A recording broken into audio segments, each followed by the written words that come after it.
পেখমের কথা শুনে ভয় পেয়ে গেল রানা রায়চৌধুরী। সম্পূর্ণ জানতে ভিডিওটিতে একটি লাইক করে প্রথম থেকেই দেখতে থাকো। দেখা যায় গল্পের শুরুতেই যে পেখমকে ইচ্ছে করে বিপদে ফেলবে বলে ঠিক করেছে রনিতা। রনিতা তখন বলে, এই তো পেখমও চলে এসেছে, এসো খেতে বসে পড়ো। পেখম তখন বলেন, না না দিদিভাই, আমি এখন খাবো না, আমি বরং সবাইকে সার্ভ করে দিই। আর তখনই রনিতা বলে, বাহ, তোমার তো দেখছি সবই মনে আছে। আচ্ছা পেখম, তুমি আমাকে বলো তো একটা কথা, এখানে দাদু কি খেতে সব থেকে বেশি ভালোবাসে? এখানে যেই পদগুলো রয়েছে আর কি। এটা শোনার পরেই কৌশিকী বলে, এই তো মেজ বৌদিকে যেমনভাবে শিখিয়ে দিয়েছিলাম ঠিক তেমনভাবেই অ্যাপ্লাই করছে, ভালোই হয়েছে। এবারে দেখা যাক পেখম কি উত্তর দেয়। তখনই আবিরের দিকে একবার তাকাচ্ছে কৌশিকী, আরেকবার তাকাচ্ছে পেখমের দিকে। মনে মনে পেখম ভাবে, এবারে তাহলে সত্যিটা বলেই দিই। তখনই বলছে, এই তো আমাদের দাদু লাউ চিংড়ি খেতে সব থেকে বেশি ভালোবাসে। আর বাবা, এটা তুমি কি করছো? তোমার না সুগার আছে, তুমি মিষ্টি খাবে না। তখনই সৌকর্য বলে, এই তো আমাদের পেখম পুরনো ফর্মে ফিরে গেছে। রনিতা, তুমি যেন কি বলছিলে, এবারে কিছু বলবে? আর রনিতা এরপরে আর কিচ্ছু বলতে পারে না। মনে মনে রনিতা একটা কথাই ভাবতে থাকে, তাহলে কি এটা সত্যি পেখম? আমাদের কি বুঝতে কোথাও ভুল হয়েছিল? দাদু বলে, আমার নাতবউ বলে কথা, ওর কি এত ভুল হতে পারে? ও কখনোই ভুল করতে পারেই না। তার মধ্যেই সবাইকে খেতে দিতে থাকে, আর সবার যেটা যেটা পছন্দ সেটাই দিচ্ছে। আর তখনই পেখমের মনে পড়ে যায়, একটু আগেই আবির পেখমকে মানে ঝুমুরকে বলে দিয়েছিল কি করতে হবে। আবির বলেছিল, দেখুন ঝুমুর, মেজ বৌদি আর কৌশিকী দুজন মিলে আপনাকে পরীক্ষা করবে, বারবার পরীক্ষা করবে। মেজ বৌদির মাথায় অতটা বুদ্ধি নেই, কিন্তু কৌশিকী সে কিন্তু ভীষণ বুদ্ধিমতী, তাই আপনাকে কিন্তু খুব সাবধানভাবে কাজ করতে হবে। তখনই ঝুমুর ভয় পেয়ে গিয়েছিল। আবির বলেছিল, ভয় পাওয়ার মতন কিছুই হয়নি, আমি আপনার সাথেই আছি, আপনার যখন যেটা লাগবে আমি আপনাকে হেল্প করব। কিন্তু আপনার নার্ভটাকে আগে ঠান্ডা রাখতে হবে, কন্ট্রোল করতে হবে। যদি আপনি বেশি ভয় পেয়ে যান তাহলেই আপনি গন্ডগোল করে ফেলবেন, সেই জন্যই আপনাকে এই কথাটা বললাম। আশা করি আপনি বুঝতে পেরেছেন। তখনই ঝুমুর বলে, ঠিক আছে দাদাবাবু, আমি সবটাই বুঝতে পেরেছি। আর আবিরের দেওয়া এই টিপসটাই কিন্তু এখন কাজে লেগে যাচ্ছে ঝুমুরের। আর তারপরে কৌশিকী বলে, তাহলে কি এটা সত্যি পেখম? আবারও আমার মন ভাঙলো।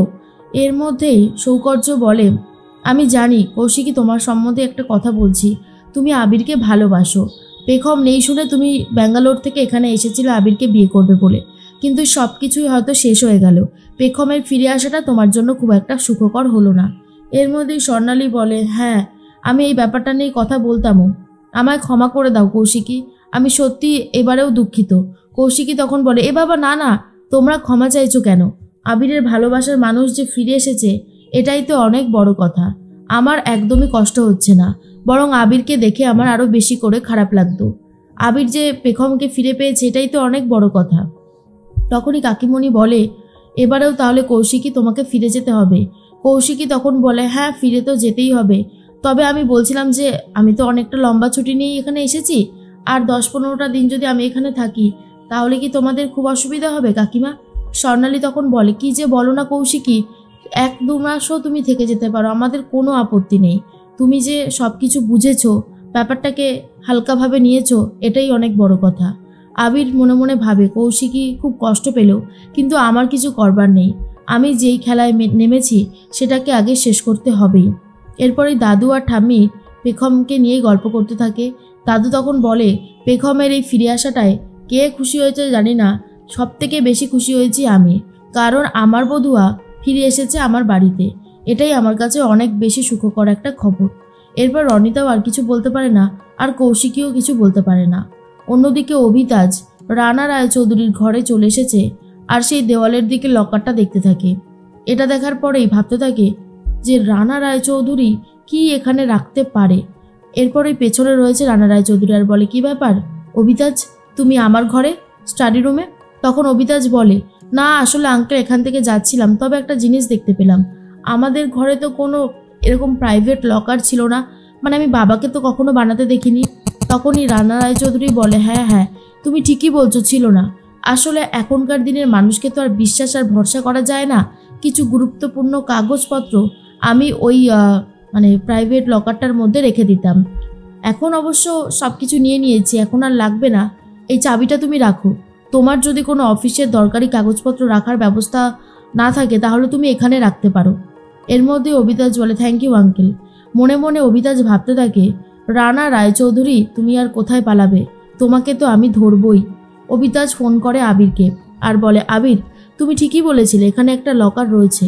তবে রানা রায়চৌধুরী প্রায় আরেকটু হলে আমাকে ধরেই ফেলেছিল। আমাকে বলল ও নাকি ওর জিনিসপত্র, গুরুত্বপূর্ণ জিনিসপত্র ওখানে রাখে। সমস্ত কাগজপত্র বার করে নিয়েছে, লকারের চাবিটা আমাকে দিয়ে গেল আর বলল আমার যদি কিছু প্রয়োজনীয় জিনিসপত্র থাকে তাহলে আমি যেন সেগুলো ওখানেই রাখার ব্যবস্থা করি। আবির তখন বলে, রানা রায়চৌধুরী অনেক ধূর্ত মানুষ অবিতাজ দা, তুমি তো ওকে এখনো চেনোনি, অল্প অল্প চিনেছ, কিন্তু ওকে সব থেকে ভালো বেশি করে চেনে আমি। তাই বলছি ওর কাছ থেকে সাবধান। দি ভাই কিন্তু ওই বাড়িতেই আছে, কথাটা ভুলে গেলে চলবে না। অবিতাজ বলে, আমি স্ত্রীকেও রক্ষা করব আর আমি ওকেও ধরবো। ও অনেক জ্বালিয়েছে, পেখমকে যেভাবে মেরেছে, আমি ওকে ছাড়বো না। তুমি চিন্তা করো না, আমি দেখছি কতদূর কি করা যায়। আবির তখন বলে, থ্যাংক ইউ অবিতাজ, তুমি না থাকলে আমি একা একা কিছুই করে উঠতে পারতাম না। অবিতাজ বলে, থ্যাংক ইউ দেওয়ার মতন কিছুই হয়নি, আমি এইটুকু তোমার জন্য করতেই পারি, তাই না? আর তাছাড়া পেখমের খুনিকে আমারও ধরার অনেক দিনের শখ, বারবার রানা রায়চৌধুরী পালিয়ে যাচ্ছিল, এবারে তো ওকে ধরবই। এর মধ্যেই আবির ভাবে যা করার আমাদেরকে ছটপট করে ফেলতে হবে। হঠাৎ করে পেছনে তাকিয়ে দেখে রনিতা আর কৌশিকী ফুল নিয়ে চলে এসেছে। আবির তখন বলে, কি ব্যাপার মেজো বৌদি, কৌশিকী তোমাদের হাতে ফুল রয়েছে? কৌশিকী তখন বলে, এতদিন পর পেখম এই বাড়িতে ফিরল, তোমাদের একসাথে থাকাটা একটু সেলিব্রেট না করলে হয়, সেই জন্য কিছু টাটকা ফুল নিয়ে এসেছে ঘরটাকে সাজিয়ে দেব বলে। তখনই আবির বলে, তোমরা যে কি করো না, তোমাদের কাছে মনে হতে পারে পেখম অনেকদিন বাদে এসেছে, কিন্তু আমার মনে হয় পেখম সবসময় আমার কাছেই আছে, ও আমার থেকে দূরে কোথাও যায়নি। এরপরে কৌশিকী বলে, সেটা তো ঠিকই, তবে ঘরটা একটু সাজিয়ে দিয়ে যায় ফুল দিয়ে। এরপর চারিদিকটা খুব সুন্দর করে সাজিয়ে দেয় কৌশিকী আর রনিতা। এরপর কৌশিকী বলে, ব্যাস সাজানো গোছানো কমপ্লিট, এবার তাহলে আমরা বাইরে যাই। পেখম বাইরেই রয়েছে, আমি ওকে পাঠিয়ে দিচ্ছি ভেতরে।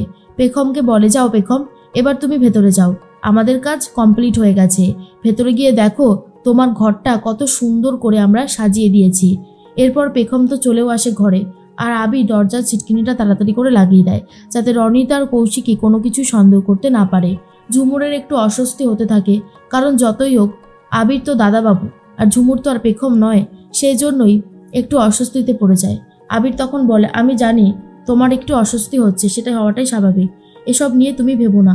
শোনো, তোমাকে এখন রানা রায়চৌধুরীকে ফোন করতে হবে, রানা রায়চৌধুরীকে ফোন করে তুমি থ্রেট করবে। এরপর রানা রায়চৌধুরীকে ফোন করে ঝুমুর আর বলে, শোনো রানা রায়চৌধুরী, তোমার মুখোশ আমি সবার সামনে খুলে দেব, তুমি কি ভেবেছো পালিয়ে বেঁচে যাবে?